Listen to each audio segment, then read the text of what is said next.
The cold morning air bit into my skin as we lined up on the training field. It was early 1941, and our unit was preparing to be shipped off to North Africa. I could feel the tension in the air as we were handed our bayonets, the cold steel glinting in the dim light. We had been through basic training, but this was different. This was about survival. Our instructors made that clear as they barked orders, their voices harsh and unforgiving. Right then, Lad Sergeant Wilkes shouted, pacing in front of us, "When you get out there, it's not going to be a drill. The enemy won't hesitate, and neither can you. You've got to be faster, meaner, and more determined than they are." We were tired, our muscles aching from the constant drills. But there was no room for complaints. We knew that soon we'd be facing Rommel's Afrika Korps, and the thought of what lay ahead kept us focused. The training field was rough, uneven, with makeshift trenches and obstacles designed to simulate the desert terrain we'd be fighting in. We were ordered to fix bayonets, and the metallic clicks echoed across the field.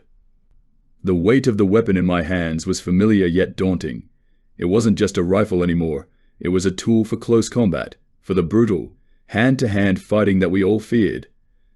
Charge Wilkes roared, and we surged forward as one. The ground was muddy and treacherous, nothing like the sand we'd encounter in Africa, but it didn't matter. We had to move quickly, cover the ground, and reach the dummies at the end of the course. As I ran, the world narrowed down to the task ahead. My breathing was ragged, my heart pounding in my chest. When I reached the dummy, I didn't think, I just acted. The bayonet plunged into the straw-filled sack with a force that surprised even me. For a moment, I froze, staring at the weapon embedded in the target. But the sergeant's voice snapped me back to reality. "Move, soldier. Don't hesitate." I pulled the bayonet free, stepping back to avoid the next man charging in. The drill continued, a relentless rhythm of attack, retreat, and attack again. We practiced until our arms felt like lead and the cold seemed to seep into our bones. After what felt like hours, the sergeant finally called us to a halt. We were breathing heavily, our faces flushed from the exertion. The field was littered with torn-up earth and the remains of our practice dummies. I glanced around at my fellow soldiers, their expressions a mix of exhaustion and grim determination. "Remember this feeling," Wilkes said, his voice lower now, but still carrying authority. "When you're out there in the desert, when the enemy is close enough to see the whites of his eyes, you'll need to rely on this training.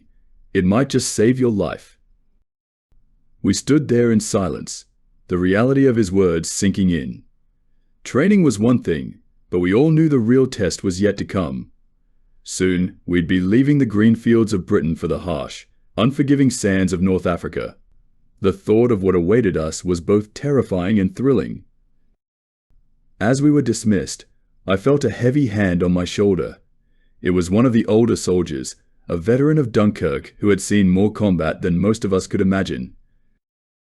"Don't let it get to you," he said, his voice gruff but not unkind.